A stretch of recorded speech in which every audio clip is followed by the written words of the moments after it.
लहानपणापासून सोबत आहे रे आपण. एकाच शाळेत शिकलो, एकाच बेंचवर बसलो, एकाच डब्यात जेवलो.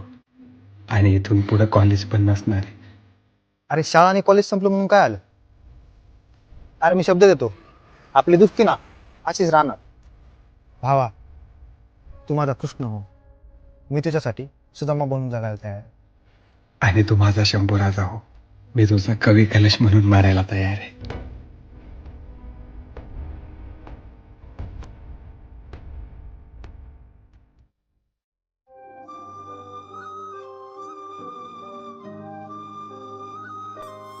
हे पहा पोरांनो, लोकांची नजर लय वाईट आहे.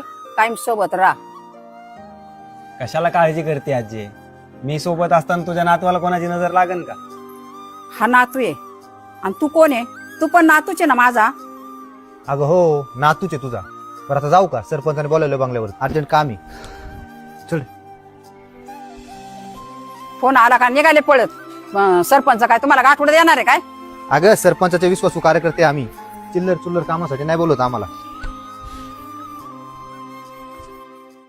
केशव आणि देवा, 5 वर्षानंतर आपली गुड्डी येते गावाला, तर आपली बुलेट घेऊन जा आणि दोघांपैकी एक जण तिला घेऊन या. तू तर म्हणला होता सरपंच चिल्लर कामाला बोलवत नाही. बस रे.